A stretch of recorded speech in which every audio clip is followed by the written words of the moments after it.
Hello students, तो आज के इस वीडियो में हम डिस्कस करेंगे सर्कल के 4 इंपॉर्टेंट एंगल से रिलेटेड कॉन्सेप्ट्स जिस पे बोर्ड एग्जाम में रिपीटेडली क्वेश्चंस पूछे जाते हैं। तो वन बाय वन करके डिस्कस करते हैं। तो पहला क्वेश्चन है सीबीएसई बोर्ड में आया था 2024 में।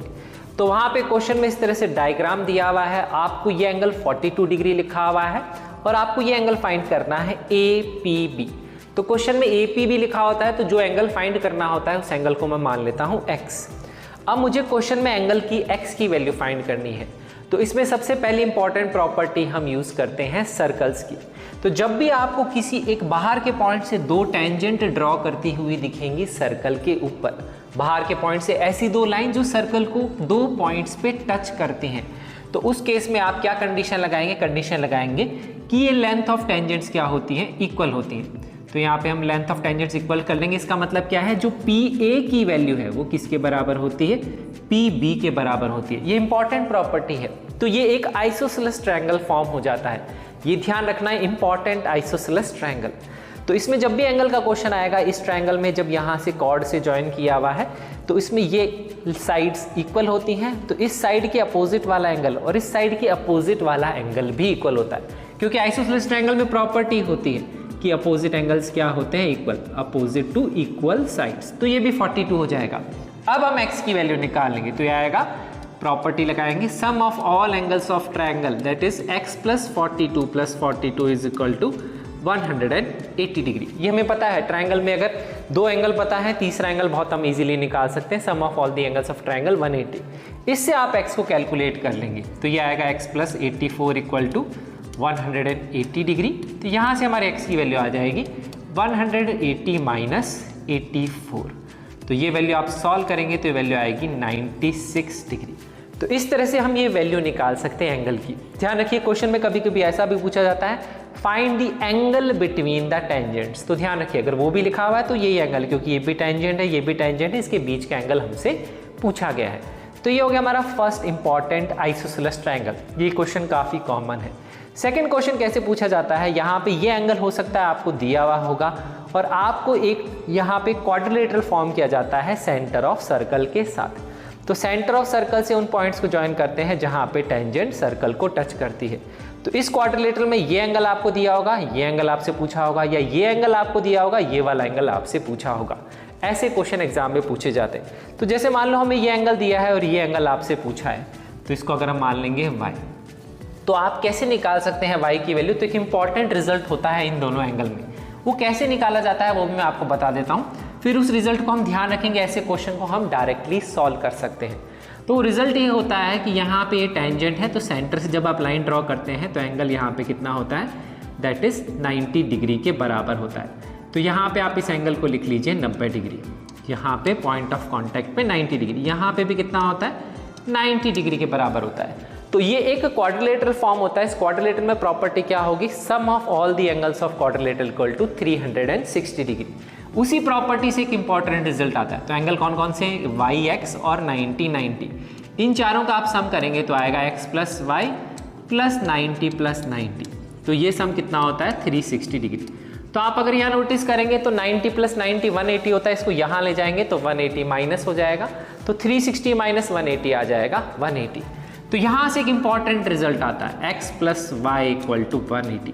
एक काफ़ी इंपॉर्टेंट रिजल्ट है। ऐसा क्वेश्चन कैसे पूछा जाता है? अगर आपको एंगल बिटवीन टेंजेंट दिया गया है और आपको angle at the centre of circle निकालना है, इन दोनों का सम 180 है।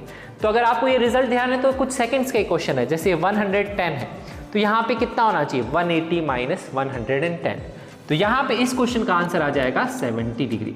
ऐसे हम डायरेक्टली सॉल्व कर सकते हैं। ये सेकंड क्वेश्चन टाइप है जिसमें एंगल बिटवीन टेंजेंट से रिलेटेड क्वेश्चन बनाया जाता है। थर्ड क्वेश्चन टाइप हम यहाँ पे देखते हैं, ये 2023 का क्वेश्चन है। यहाँ पे भी एंगल बिटवीन टेंजेंट्स आपको दिया है, ये एंगल फाइंड करना है। अब ये वाला क्वेश्चन अगर आप देखेंगे तो आपके एनसीईआरटी में सॉल्व एग्जाम्पल भी है, इस पे प्रूव करने का क्वेश्चन भी आता है। तो उसमें भी क्वेश्चन पूछा जाता है। तो 1 मार्क का भी क्वेश्चन आ जाता है, कभी कभी 3 मार्क का भी आ जाता है क्वेश्चन। तो यहाँ पे ये एंगल x है, तो अभी हम फाइंड करेंगे रिजल्ट की ये वाला एंगल इसका हाफ होता है। तो वो रिजल्ट देखो कैसे आता है यहाँ पे। तो अभी मैंने आपको बताया था कि अगर ये एंगल 50 डिग्री है तो ये एंगल तो हम निकाल सकते हैं। कैसे करेंगे प्रूव? जैसे अभी हमने क्वेश्चन सॉल्व किया था।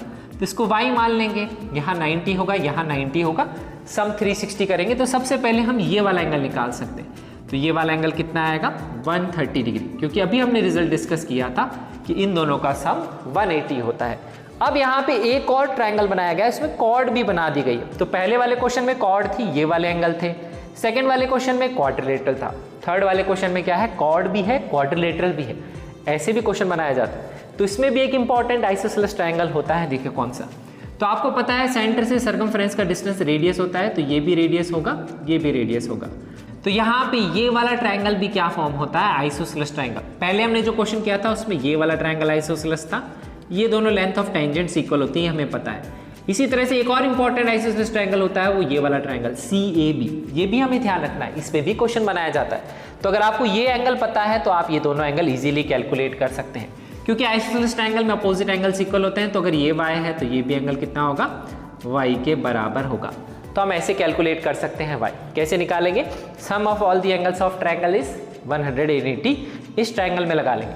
तो यहाँ पे इक्वेशन बनेगी 130 + y + y is equal to 180 degree. तो देखिए एक और अच्छा क्वेश्चन बन गया है यहाँ पे। तो इस तरह से डिफरेंट क्वेश्चन बनाए जाते हैं एंगल बिटवीन टेंजेंट से रिलेटेड डिफरेंट एंगल्स के, तो ये हमें ध्यान रखने होते हैं। तो यहाँ पे 2y आ जाएगा, 130 वहाँ जाके माइनस हो जाएगा, तो आएगा 180 - 130। तो यहाँ से 2y की वैल्यू आ जाएगी 50 डिग्री के बराबर। तो यहाँ से हम y कैलकुलेट कर सकते हैं 25 डिग्री के बराबर। तो ये एक इंपॉर्टेंट ट्रायंगल हमने डिस्कस कर लिया। देखिए तो ये आइसोसेलेस ट्रायंगल, इधर भी आइसोसेलेस ट्रायंगल है, ये रेडियस की वजह से, ये लेंथ ऑफ टेंजेंट की वजह से, और एक पूरा क्वाड्रिलेटरल जो साइक्लिक होता है, इसका और इसका एंगल का सम 180 के बराबर होता है। नेक्स्ट इंपॉर्टेंट डायग्राम देखते हैं यहाँ पे। तो अब यहाँ पे कैसे क्वेश्चन आता है, वही क्वाड्रिलेटरल है, कॉर्ड नहीं है, बट आपसे ये वाला एंगल पूछा गया है। तो ये वाला एंगल हम कैसे निकालते हैं, तो अब यहाँ पे अगर आप नोटिस करेंगे, अगर आपने ये थ्योरम देखी होगी कि ये वाली साइड जो है इसके बराबर होती है, उसको आप प्रूव कैसे करते हो, इस ट्रायंगल को और इस ट्रायंगल को कॉन्ग्रुएंट करके। वो प्रूव भी ध्यान रखिएगा, उसको भी आप नोट डाउन कर लीजिए, वैसा क्वेश्चन भी 2 नंबर का छोटा आ सकता है प्रूव करने के लिए। तो ये आइसोसेलेस होता है, ये हमने प्रूव किया था, अभी बताया था, साइड्स इक्वल होती हैं, और ये दोनों ट्रायंगल कॉन्ग्रुएंट भी होते हैं। तो कॉन्ग्रुएंट होने से क्या होता है, यहाँ पे ये वाला एंगल जो आपको फाइंड करना है और ये वाला एंगल, ये दोनों एंगल भी इक्वल होते हैं।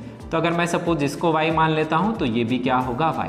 तो हम इसको ऐसे एवेलुएट करते हैं। तो अभी मैंने आपको बताया था ये 110 टोटल है, तो ये कितना बचेगा, जो ये पूरा एंगल है, ये पूरा एंगल कितना होगा, ये होगा 70 डिग्री, क्योंकि इन दोनों का सम कितना होता है, 180 के बराबर होता है। तो अगर आप एक बार पूरा एंगल निकाल लेंगे और आपसे आधा एंगल पूछा जाएगा, तो आप सिंपली क्या कर देंगे, उसको हाफ कर देंगे।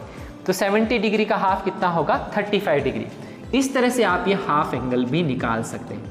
तो इस तरह से 4 इंपॉर्टेंट टाइप ऑफ क्वेश्चंस हैं जो इस एंगल से रिलेटेड, एंगल बिटवीन टेंजेंट्स पे बनाए जाते हैं, जो रिपीटेडली बोर्ड के एग्जाम में पूछे जाते हैं।